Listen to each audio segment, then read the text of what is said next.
মনে পড়ে আমার সেই দিনটির কথা, যখন মামি বললেন, আজ আমার পায়ে মালিশ করে দাও। তার এই কথায় আমি খানিকটা বিস্মিত হয়ে গেলাম। তারপর আমি মামির পায়ে মালিশ করতে শুরু করলাম। হঠাৎ মামি আমার হাত ধরে আমাকে নিজের দিকে টেনে নিলেন। আমি কিছু বুঝে ওঠার আগেই, বন্ধুরা, গল্প শুরু করার আগে একটু মামির সম্পর্কে জানাই। আমার মামির বয়স ৩৫ বছর এবং তিনি খুবই সুন্দর। তার সৌন্দর্যে সবাই মুগ্ধ হয়ে যেত। আমি তার বাড়িতে কাজ করতাম এবং তিনি প্রতিদিন আমার কাছে পায়ের মালিশ করাতেন। আমি চুপচাপ মাথা নিচু করে মালিশ করে যেতাম। একদিন যখন আমি মামির বাড়িতে গেলাম, তখন আমি দরজা নক করতে লাগলাম। অল্প সময়ের মধ্যে একটি মিষ্টি আওয়াজ শুনতে পেলাম, ১ মিনিট আসছি। দরজা খোলার পরে যখন আমি মামিকে দেখলাম, মনে হলো যেন স্বর্গ থেকে কেউ নেমে এসেছে। তার রূপ, উজ্জ্বল ত্বক এবং চকচকে চোখ ছিল অসাধারণ। আমি তাকে দেখে কিছুক্ষণ অবাক হয়ে রইলাম। একদিন পত্রিকা বিলি করতে করতে একটা নতুন বাড়িতে ঢুকলাম। ভিতরে ঢোকার আগে একটু নার্ভাস লাগছিল, কিন্তু দরজা খুলতেই এক মহিলা হাসি মুখে বললেন, ভিতরে আসো, একটু চা খেয়ে যাও। আমার জীবনে আগে কোনো ক্রেতা এভাবে আমন্ত্রণ জানায়নি। সেই মহিলা বেশ ভালো মনের মানুষ মনে হলো। আমি তার সাথে বসে চা খেয়ে বেশ কিছুক্ষণ গল্প করলাম। এরপর তাড়াতাড়ি পত্রিকা বিলি শেষ করে বাড়ি ফিরে গেলাম। একদিন বাড়িতে ছোট্ট একটা ঝগড়া হলো, আর কোনো কারণ ছাড়াই আমাকে বাড়ি থেকে বের করে দেওয়া হলো। মন খারাপ করে কলেজের দিকে হাঁটছিলাম, তখনই ভাগ্যক্রমে সেই মহিলার সাথে দেখা হয়ে গেল। তিনি তার গাড়ি নিয়ে কলেজের দিকে যাচ্ছিলেন। আমাকে দেখতে পেয়ে তিনি গাড়ি থামালেন। সেই মহিলার সাথে আমার আগের কিছু দিন থেকেই পরিচয় ছিল, কারণ তার বাড়িতে আমি পত্রিকা পৌঁছে দিতাম। সেদিন তিনি আমাকে তার গাড়িতে তুললেন এবং এক ক্যাফেতে নিয়ে গেলেন। ক্যাফেতে বসে কথা বলার সময় আমার ফোনে এক বন্ধুর কল এলো। ফোনটি আমার সেই বন্ধুর, যার বাড়িতে আগের রাতে আমি থাকার জন্য গিয়েছিলাম। সে রেগে গিয়ে বলল, তোর জন্য বাবা আমার উপর রাগ করেছেন, তাই আর আমার বাড়িতে আসিস না। বন্ধুর এই কথা শুনে খুব খারাপ লাগলো। আমার মন তখন ভেঙে পড়েছিল। ভাবছিলাম দিনটা যেভাবেই হোক কাটিয়ে দিতে পারবো, কিন্তু রাতে থাকার জন্য তো একটা জায়গা চাই। আমার চিন্তিত মুখ দেখে ওই মহিলা, যাকে আমি মামি বলে ডাকতাম, তিনি জিজ্ঞেস করলেন, কি হয়েছে? তোমার মন এত খারাপ কেন? কোনো সমস্যা হয়েছে কি? তার কথাগুলো শুনে মনে হলো আমি আমার কষ্টগুলো শেয়ার করতে পারি, তাই সব কথা তাকে খুলে বললাম। তিনি আমার কথা শুনে মৃদু হেসে বললেন, জানো, আমি অনেক দিন ধরেই একটা সাহায্যকারী খুঁজছিলাম। আমার বাড়িটা বড়, আর আমি একা সবকিছু সামলাতে পারি না। তুমি যদি চাও তাহলে এখানে থেকে আমার কাজে সাহায্য করতে পারো। কিছুদিন আগে বাড়ির পুরনো কর্মচারী গ্রামে চলে গিয়েছিল এবং সে আর ফিরে আসতে চাইছিল না। মামি বললেন, আমার এত বড় বাড়ি একা সামলানো সম্ভব নয়। তুমি যদি চাও এখানে থাকতে পারো। থাকার জায়গা, খাবার আর মাসে ১৫,০০০ টাকা সম্মানীয় পাবে। তার কথা শুনে আমি অবাক না হয়ে পারলাম না, কারণ তিনি আমার সব প্রশ্নের উত্তর একসঙ্গে দিয়ে দিলেন। সেই দিন থেকেই আমি তার বাড়িতে কাজ করা শুরু করলাম। থাকার ও খাওয়ার চিন্তা থেকে মুক্তি পাওয়ার পাশাপাশি বাড়ির সমস্ত কাজের দায়িত্ব নিজের কাঁধে নিলাম। এমনকি যে কাজগুলো জানতাম না, সেগুলোও তিনি ধীরে ধীরে আমাকে শিখিয়ে দিলেন। একদিন দুপুরে আমি নিজের ঘরে বসে বিশ্রাম নিচ্ছিলাম, তখন তিনি আমাকে ডাকলেন। বললেন, আমার পায়ে ব্যথা হয়েছে, একটু তেল মালিশ করে দাও। বাড়ির অন্য কাজের পাশাপাশি এমন কিছু করতে হবে তা ভাবিনি। তবে তিনি যা বলতেন তা না করার কোনো উপায় ছিল না। প্রায় ১ মাস ধরে তার বাড়িতে কাজ করছিলাম। এই সময়ে কেউ তার স্বামী বা পরিবারের অন্য কোনো সদস্যকে দেখেনি। একদিন কথায় কথায় জানতে চাইলাম, আপনি এত বড় বাড়িতে একা থাকেন কেন? উত্তরে তিনি বললেন, আমার স্বামী বিদেশে থাকেন, খুব কম সময় এখানে থাকেন, তবে প্রতি মাসে খরচের জন্য টাকা পাঠান। মামি দেখতে বেশ আকর্ষণীয় ছিলেন, তার বয়স আনুমানিক ৩৫ হবে। যখন তার পায়ে মালিশ করছিলাম, হঠাৎ তিনি আমার হাত ধরলেন। তারপর হালকা হেসে বললেন, তুমি জানো, যখন থেকে তোমার সঙ্গে আমার পরিচয় হয়েছে, তখন থেকেই তোমাকে আমার নিজের একজনের মতো মনে হয়। গত কয়েকদিন ধরে আমি লক্ষ্য করছিলাম মামি আমার প্রতি কিছুটা আলাদা আচরণ করছেন। একদিন তিনি হালকা হাসি দিয়ে বললেন, তোমার সাথে সময় কাটাতে আমার খুব ভালো লাগে। মনে হয় তুমি আমার পরিবারের কেউ। আমি কিছু বললাম না, শুধু চুপচাপ মাথা নেড়ে সম্মতি জানালাম। সেদিন রাতে তার সঙ্গে ডিনার শেষ করে নিজের ঘরে চলে এলাম। গভীর রাতে আচমকা দরজা খোলার শব্দে ঘুম ভেঙে গেল। ভাবলাম হয়তো কোনো চোর ঢুকেছে। বাইরে গিয়ে দেখি একজন অদ্ভুত পোশাক পরা লোক দাঁড়িয়ে আছে, আর মামি তার সাথে কথা বলছেন। লোকটি চলে গেলে আমি জিজ্ঞেস করলাম, কে ছিলেন উনি? মামি হাসি দিয়ে বললেন, ও আমার দূরের এক আত্মীয়। মাঝে মাঝেই আসে টাকা চাইতে। আজও তাই এসেছিল। কথাটা শুনে কিছু না বলে আমি ঘরে চলে যাচ্ছিলাম। তখনই তিনি বললেন, তুমি তো জেগে আছো, তাই একটা কাজ করে দাও। আমার পায়ে একটু তেল মালিশ করে দাও। কারণ আমার পা আজ কেন জানি না অনেক ব্যথা করছে, তাই আমার ঘুম আছে না। আমি কোনো আপত্তি করলাম না, কারণ তার দয়ায় আমি এতদিন মাথা গোজার ঠাঁই পেয়েছিলাম। ধীরে ধীরে তার কথামতো পায়ে তেল মালিশ করতে লাগলাম। তবে কাজের সময় তিনি কিছুটা অস্বস্তিকর আচরণ করতে শুরু করলেন। আমি নিজের আবেগ নিয়ন্ত্রণ করলাম। কারণ চাকরি হারানোর ভয় ছিল, সেই রাতটি আমার জন্য খুব কঠিন ছিল। পরের দিনও তিনি কাজে সাহায্য করতে বলা আমি কলেজে যেতে পারলাম না। একদিন দুপুরে আমি নিজের ঘরে বসে বিভিন্ন বিষয় ভাবছিলাম। তখন হঠাৎ মামি আমার ঘরে এলেন, তার হাতে একটা বড় বক্স খুলে তিনি একটা ট্যাবলেট ফোন বের করে বললেন, তোমার পড়াশোনার জন্য এটা এনেছি। মাঝে মাঝে তুমি কলেজে যেতে পারো না, তাই ঘরে বসেই পড়ার কাজ করতে পারবে। তিনি আমাকে ট্যাব ব্যবহারের উপায় বোঝাতে লাগলেন। কিছুক্ষণ পর তিনি ট্যাবে বিভিন্ন ছবি দেখতে শুরু করলেন। ছবি দেখানোর সময় তিনি মজার কিছু ছবি দেখালেন। আমি খুব একটা কিছু ভাবিনি, কারণ এগুলো সাধারণ কথোপকথন মনে হচ্ছিল। তারপর হঠাৎ তিনি বললেন, এই পোশাকগুলো কেমন লাগে? আমি এগুলো কিনেছি, আমার উপর কেমন মানাবে বলে মনে হয়? আমি মৃদু হেসে বললাম, আপনি নিশ্চয়ই দারুণ দেখাবেন। তিনি খুশি হয়ে বললেন, তাহলে একটু পরেই পরি। কিছুক্ষণ পর তিনি ঘর থেকে বেরিয়ে এলেন নতুন পোশাক পরে। তিনি আমাকে জিজ্ঞেস করলেন, কেমন লাগছে? আমি হালকা হাসি দিয়ে বললাম, খুব সুন্দর লাগছে। তবে আমি চোখ নামিয়ে রাখলাম, কারণ নিজের আবেগ নিয়ন্ত্রণ করাই সঠিক মনে করলাম। এরপর তিনি আয়নার সামনে দাঁড়িয়ে নিজের পোশাক ঠিক করতে লাগলেন। তার আত্মবিশ্বাস আর নতুন পোশাকের রূপ একদম আলাদা লেগেছিল। আমি ভেতরে ভেতরে খুবই অস্বস্তি বোধ করছিলাম। একদিকে নিজের অনুভূতিগুলো নিয়ন্ত্রণ করার চেষ্টা, আর অন্যদিকে চাকরি হারানোর ভয়।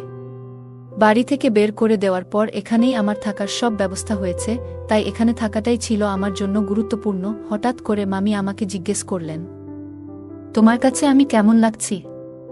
আমি কিছুটা নার্ভাস হয়ে বললাম, আপনি খুবই সুন্দর লাগছেন। এই রূপ আপনার স্বামীকে দেখানো উচিত। দেখবেন তিনি বিদেশ থেকে দৌড়ে চলে আসবেন।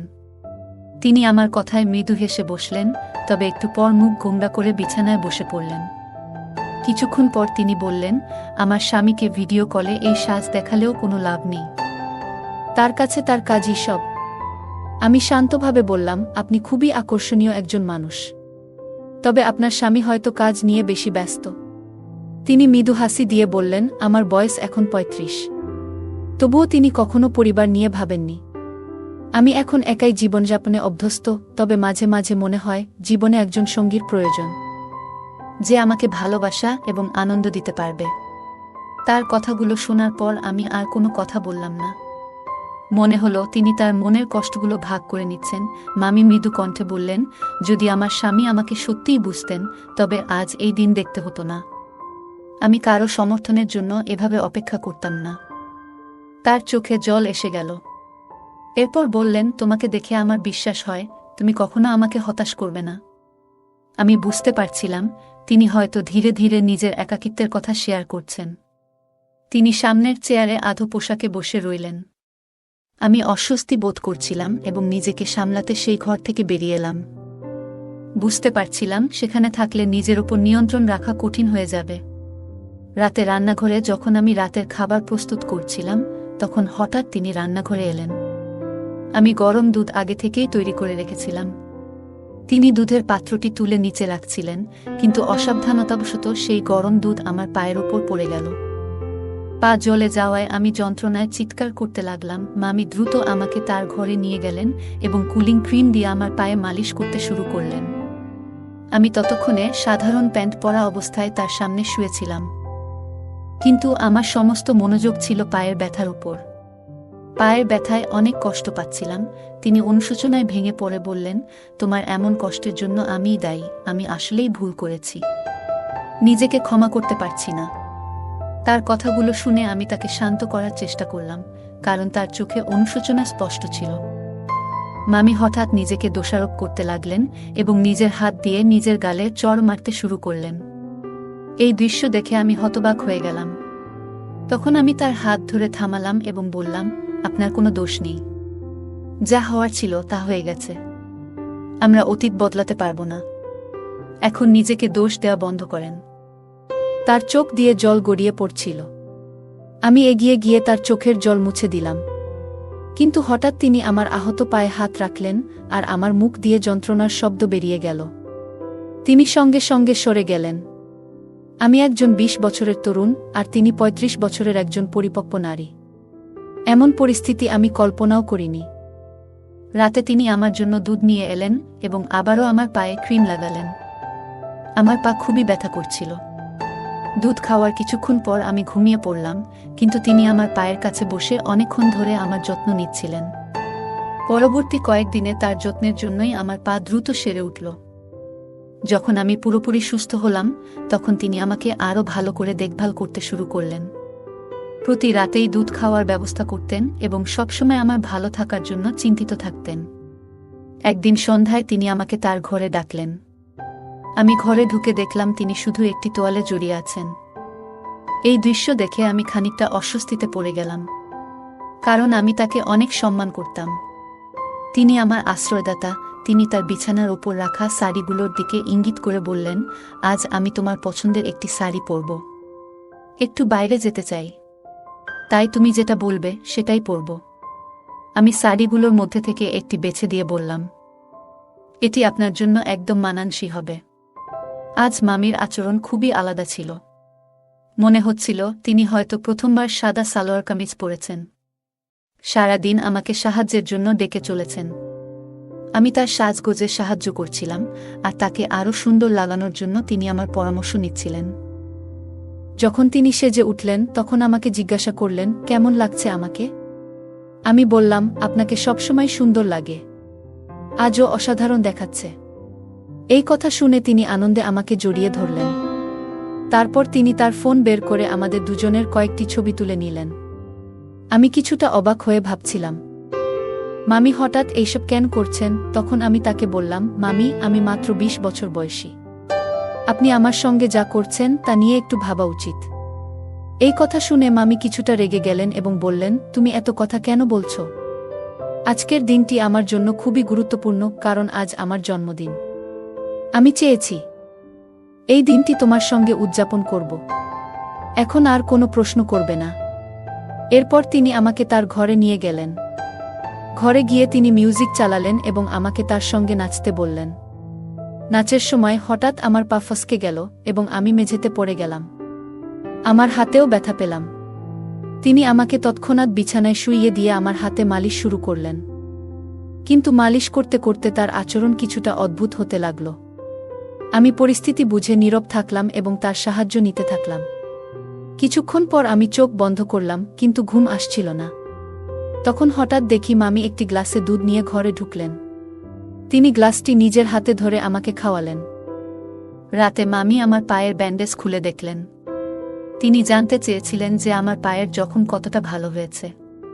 পায়ে হাত বুলিয়ে বললেন, এখন তোমার পা আগের চেয়ে ভালো আছে, তবে পুরোপুরি সেরে উঠতে আরও কিছুটা সময় লাগবে। তিনি স্নেহ ভরে আমার হাত এবং পায়ে হাত বুলাচ্ছিলেন।